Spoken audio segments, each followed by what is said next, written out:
Tu dans une île parlais toute seule. de ERCS, éviter, réduire, compenser. Et bien, sur ce point de vue-là, justement, on a Claire Poisson, qui est écologue et à la coordination mammalogique du Nord de France.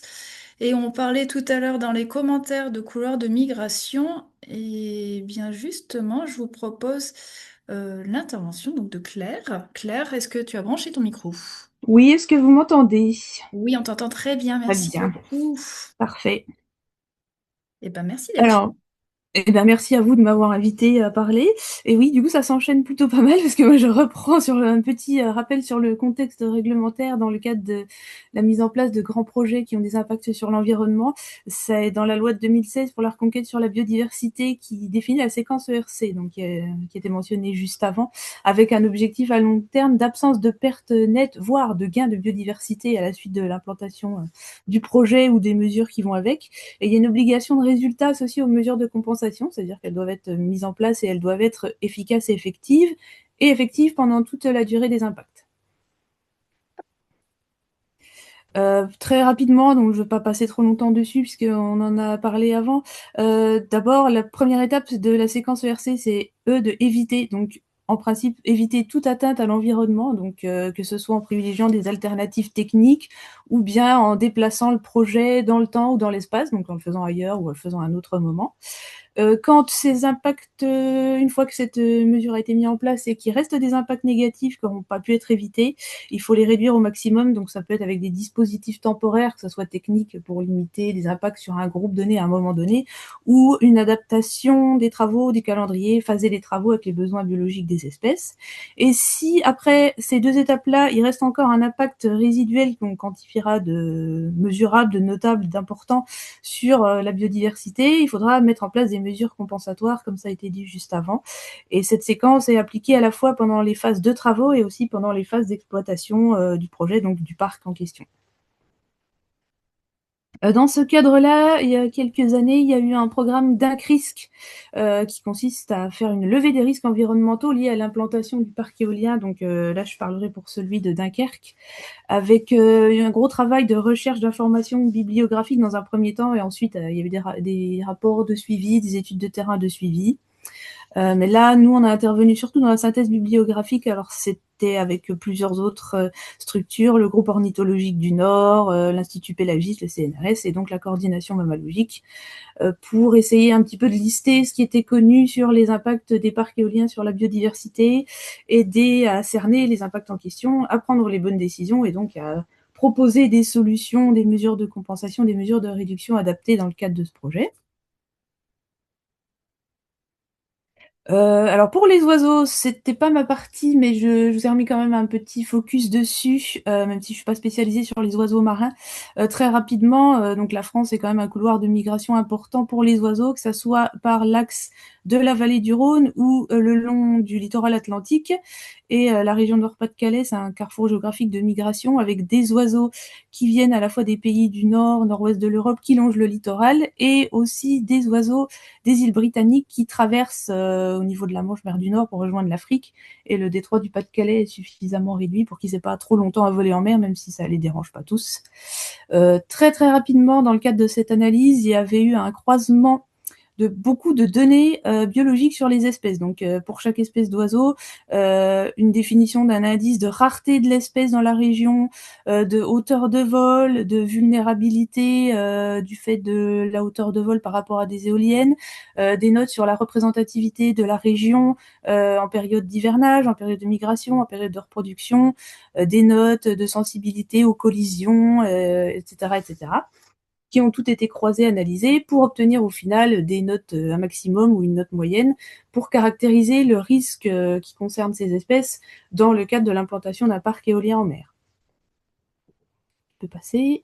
Voilà, alors je vais essayer de faire assez rapidement Pour ce qui est de la période hivernale, c'était surtout les oiseaux marins plongeurs qui étaient concernés. Parce qu'ils sont très sensibles au niveau de l'alimentation. C'est quand même l'activité principale en période d'hivernage. Ils se regroupent beaucoup dans les mêmes endroits, donc il y a une grande fidélité aux zones d'hivernage, des grandes densités.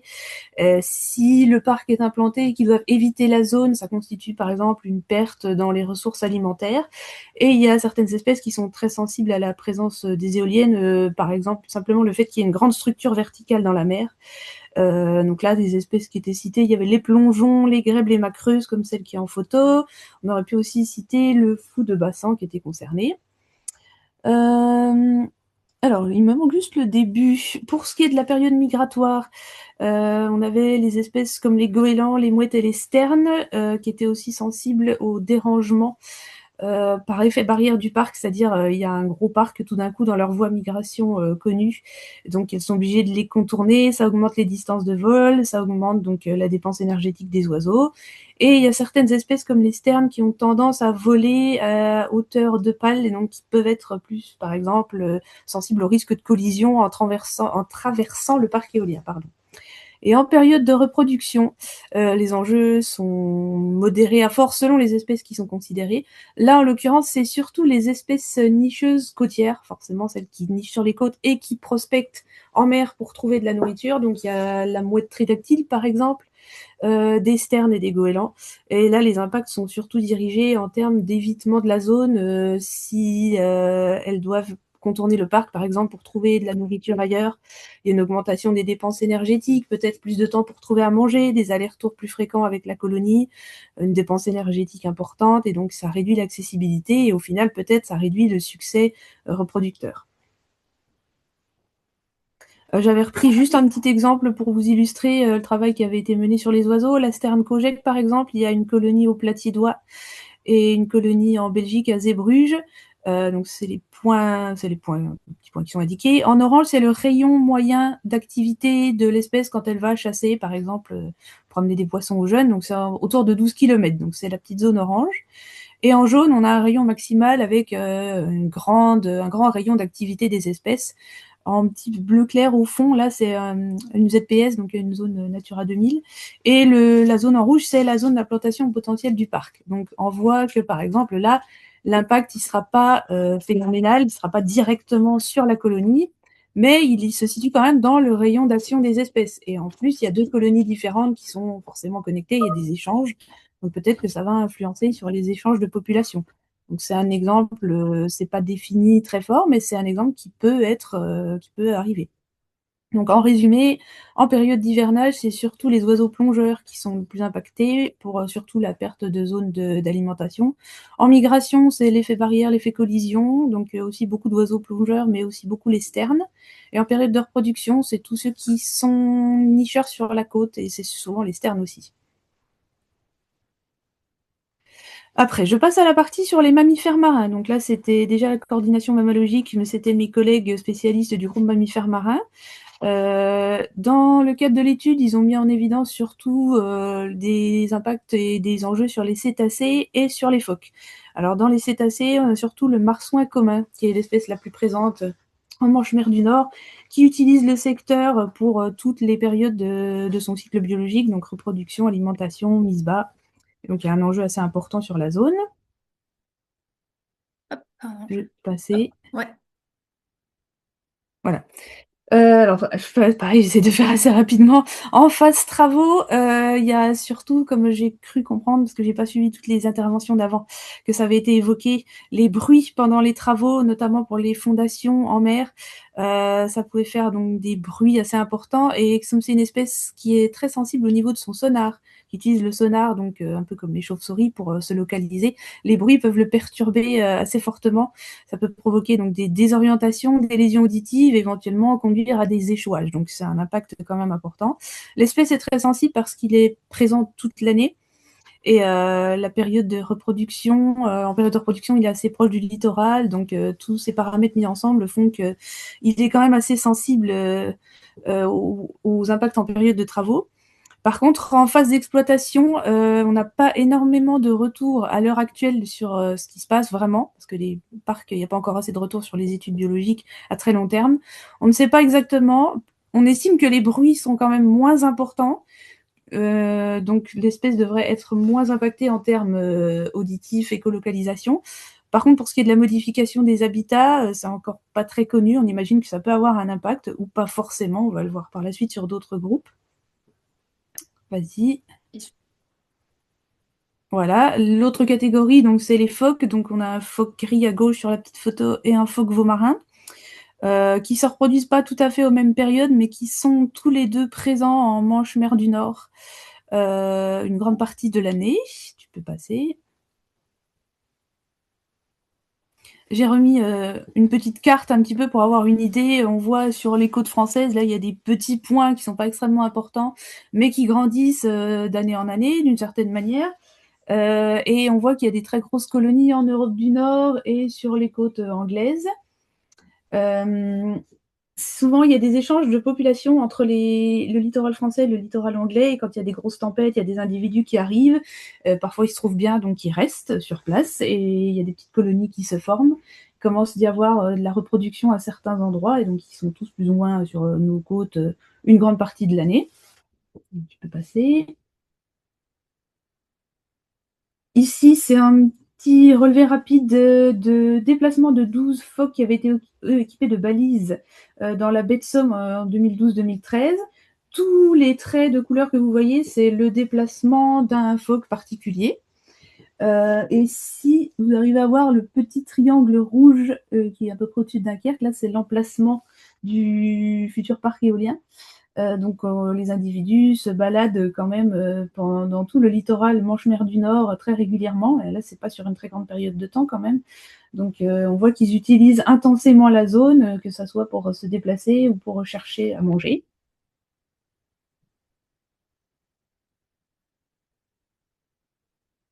Tu peux passer. Oui, c'est bon, normalement. Ah, ça va pas bouger chez moi. Ah, ça y est. Là, désolée. Et donc, en phase de travaux, et j'ai regroupé aussi dedans les travaux installation et éventuellement démantèlement du parc à terme, on aura une perte de l'habitat, puisque là, il va y avoir beaucoup de travaux. Les individus vont s'en aller très fortement se déplacer à plus ou moins grande distance en raison du bruit, trafic maritime, tout ce qui va avec les travaux, la modification du paysage, la turbidité de l'eau, etc., etc. Donc là, ça va être un impact pour eux assez important. Par contre, en phase d'exploitation, encore une fois, le bruit des machines, les opérations de maintenance, on ne sait pas exactement l'ampleur que ça pourrait avoir, on imagine que ça va être moins important. Il restera quand même l'émission de chaleur par les câbles, mais ça c'est pareil, ça ne va pas se répercuter sur toute la mer, donc on estime que ça va peut-être pas forcément être des impacts très importants. On ajoutera aussi que le fait d'avoir installé en mer des structures pour porter les éoliennes, ça fait comme des petits récifs artificiels en fait, qui vont être colonisés par les algues. J'ai cru apercevoir qu'on parlait d'huîtres ou de choses comme ça. Après, il y aura peut-être des poissons. Donc ça peut avoir une attractivité pour les phoques qui sont assez opportunistes, qui vont chasser là où ils vont trouver à manger. Donc on peut imaginer qu'il y aura même un effet attractif des structures qui vont servir de récifs artificiels en quelque sorte. Et en plus, souvent dans les parcs, la pêche, le chalutage est quand même beaucoup moins important. Et donc, il y aura peut-être potentiellement une sorte d'effet nurserie de poissons qui peut être intéressant pour les phoques. Alors, ce ne sera pas forcément de très grande ampleur. Hein. On n'est pas en train de dire que ça va devenir un paradis pour les phoques, mais on imagine qu'il peut y avoir un effet positif à mesurer. Peut-être qu'il va être strictement confiné aux structures dans la mer. Peut-être qu'il va s'étendre un peu plus loin, que ça va créer une sorte de mini-réserve. Ça, c'est des choses qu'on suppose, mais donc on n'a pas encore de résultats extrêmement solides.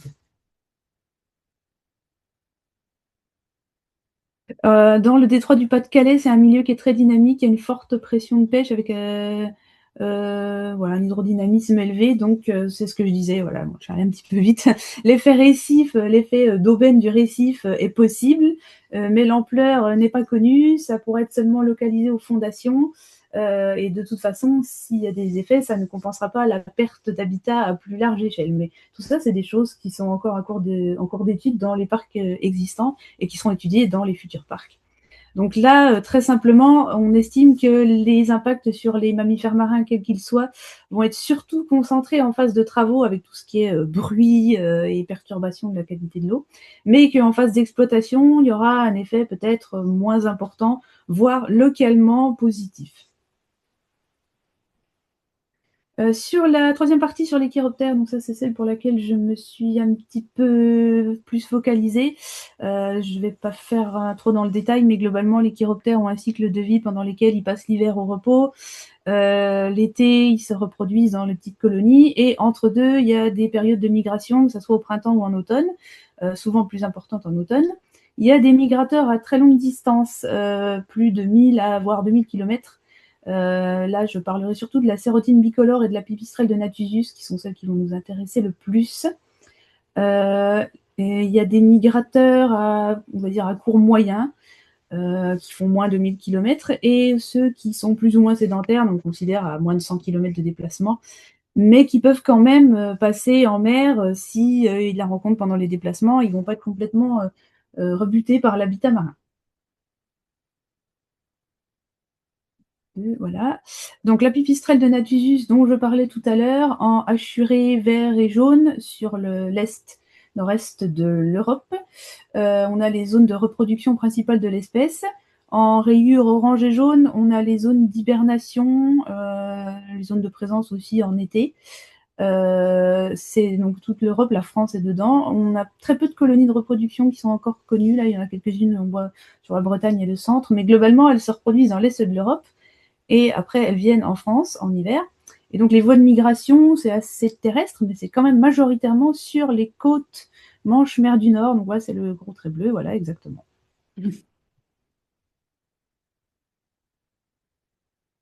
Pour la pipistrelle de Nathusius, donc les migrations sont souvent très importantes en automne. C'est là qu'il y a les migrations post-reproduction, donc mi-août à fin octobre. Et à ce moment-là, il peut y avoir des concentrations assez importantes sur toutes les côtes donc de la Hollande, mais bon, le littoral va jusque chez nous, donc on imagine que la voie de migration est importante partout. D'après les études sur les migrations de chiroptères en mer, on a remarqué que les voyages en mer pouvaient durer plus d'une nuit entière et que les structures offshore, par exemple, souvent les plateformes pétrolières, mais ça peut être aussi d'autres structures, sont utilisées comme sites de repos diurnes. Donc ça veut dire qu'elles ne vont pas les rechercher particulièrement, mais elles sont quand même susceptibles de les utiliser. Et les périodes de migration les plus importantes, c'est quand il y a du vent de secteur est-nord-est, les nuits douces, sans lune, parce que quand il y a de la lune, elles sont beaucoup plus repérables par les prédateurs, donc elles vont moins migrer à cette période-là. Là, tu peux passer. Rapidement, ça c'est encore une autre étude sur des balisages, des suivis de chauves-souris. Donc vous voyez là les axes de migration, ils ont été équipés en Angleterre, mais on voit qu'elles ont utilisé toute la Manche mer du Nord et que certaines même traversent le détroit du Pas-de-Calais pour aller en Belgique. Dans d'autres études aussi sur des plateformes pétrolières et des plateformes éoliennes en mer, ça c'est des cartes qui montrent une certaine densité d'occupation de l'espace par des espèces. Donc là c'est pour la pipistrelle de Nathusius. Donc on voit que tout l'espace maritime, même pas seulement tout près des côtes, est utilisé par les espèces à un moment ou à un autre pour chasser, avec des zones préférentielles. Donc à rapprocher des cartes sur les emplacements des parcs éoliens, on voit qu'elles passent quand même régulièrement.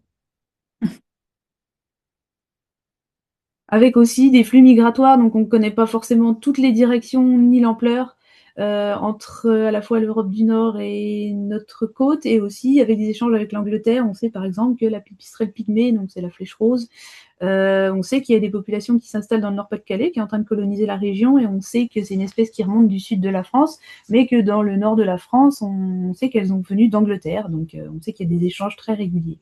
Donc la mer n'est absolument pas une barrière pour ces espèces. Et voici encore une fois une petite carte avec des localisations de contact acoustique de chauves-souris, donc fait au détecteur d'ultrasons, en mer du Nord. Donc il y en a vraiment un petit peu partout. Là, j'utilise vraiment tout l'espace disponible.